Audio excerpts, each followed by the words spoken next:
नमस्कार दोस्तों, मैं आपके लिए लाया हूँ एमसीक्यू की सीरीज, जिसमें हम साइंस के सभी चैप्टर वाइज सभी चैप्टर्स के जो हैं एमसीक्यू पढ़ेंगे, जो भी हमारे एमसीक्यू बन सकते हैं, जिनकी बहुत बहुत ज़्यादा प्रोबेबिलिटी है एग्ज़ाम्स में आने की।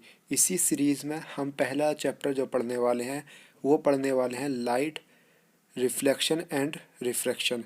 तो ये चैप्टर होने वाला है। इस पे कुछ जो भी एमसीक्यू बनते हैं वो आज हम इस वीडियो में डिस्कस कर लेंगे। तो वीडियो को स्किप मत करना, अगर आप स्किप करोगे तो अपना ही घाटा करोगे।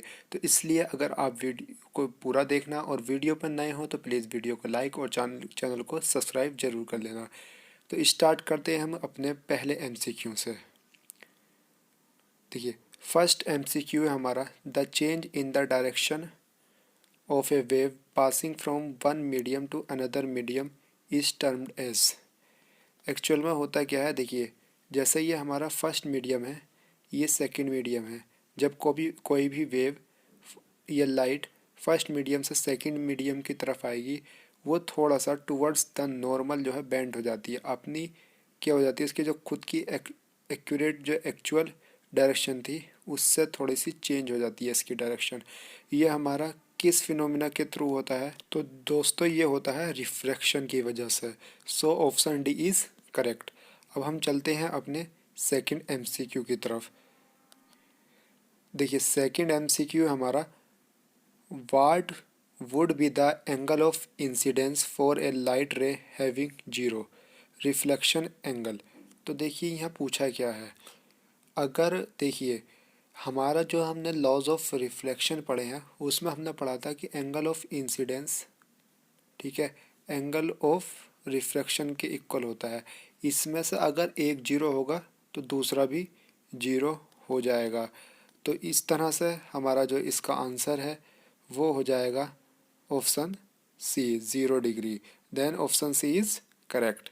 फिर हम चलते हैं अपने थर्ड एमसीक्यू की तरफ।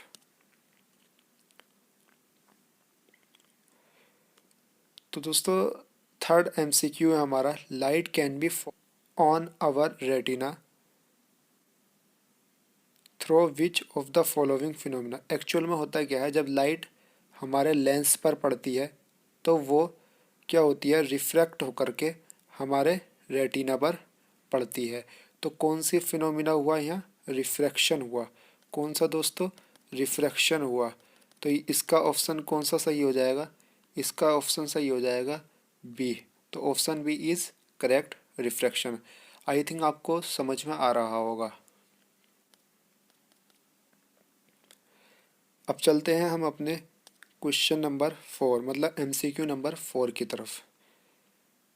तो दोस्तों, एमसीक्यू 4 है हमारा, speed of light in the vacuum is represented as. Speed of light को हम जो रिप्रेजेंट करते हैं वो किस से करते हैं? सी से करते हैं। ये बहुत आसान है। अब हम चलते हैं फिफ्थ की तरफ। फिफ्थ है हमारा, a full length of the image of A distance tall building can be seen using. तो बेसिकली एक्चुअल में होता क्या है, आपने व्हीकल्स में भी देखा होगा, जो हम मिरर यूज़ करते हैं वो क्या करते हैं, वो हम कॉन्वेक्स मिरर यूज़ करते हैं। ये क्या करता है, बड़े एरिया को छोटे में कर करके दिखा देता है। तो यही इसमें पूछा है। इसका पूछने का मतलब यही है, a full length of the image of a distant tall building can be seen using. तो हम किसके थ्रू देख सकते हैं? एक कॉन्वेक्स मिरर के थ्रू, क्योंकि वो बड़े एरिया को क्या कर लेता, कवर कर लेता। इसीलिए हम व्हीकल्स में भी इसी मिरर को हम यूज़ करते हैं। तो ऑप्शन ए हमारा क्या हो जाएगा? करेक्ट हो जाएगा। अब हम चलते हैं एमसीक्यू नंबर 6 की तरफ।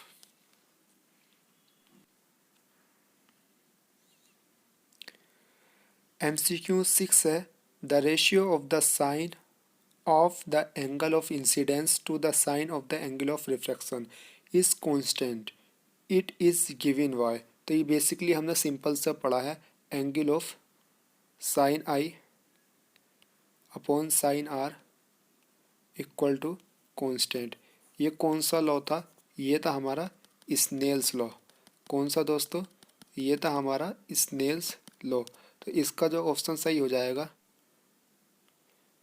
वो हो जाएगा ऑप्शन बी। ठीक है, अब हम चलते हैं अपने MCQ।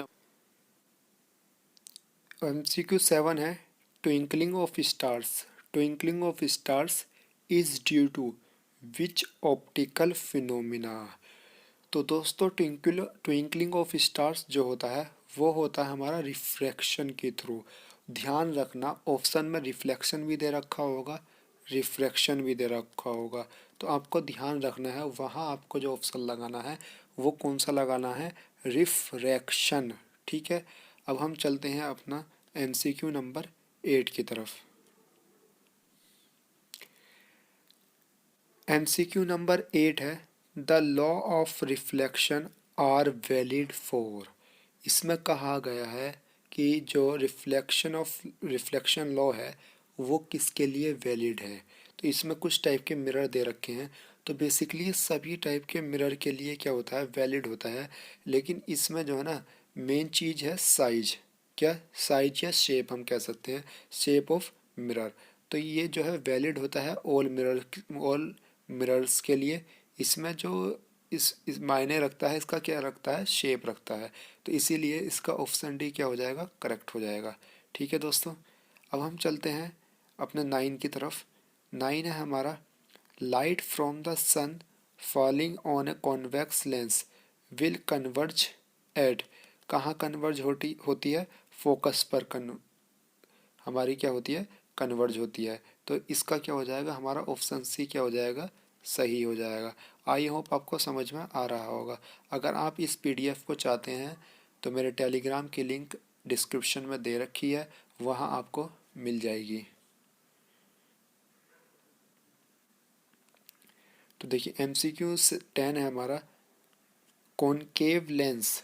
Concave lens produces. तो कॉनकेव लेंस कैसी इमेज प्रोड्यूस करता है, virtual image, erect image, diminished image. तो बेसिकली जो हमारा कॉनकेव मिरर जो हमारी फॉर्म करता है वो क्या कौन सी करता है, virtual, erect and diminished image. मतलब तीनों ही टाइप की हमारी वो जो है कॉनकेव मिरर हमारे प्रोड्यूस करता है। तो दोस्तों आई होप आपको अच्छा समझ में आया होगा। अगर प्लीज़ आपको समझ में आया हो तो मैं नेक्स्ट चैप्टर्स की भी सबकी वीडियो बनाऊंगा। उसके लिए आप चैनल को सब्सक्राइब कर लीजिए ताकि आप तक मेरी नोटिफिकेशन पहुंच सके। तो आज के लिए इतना ही। Thank you.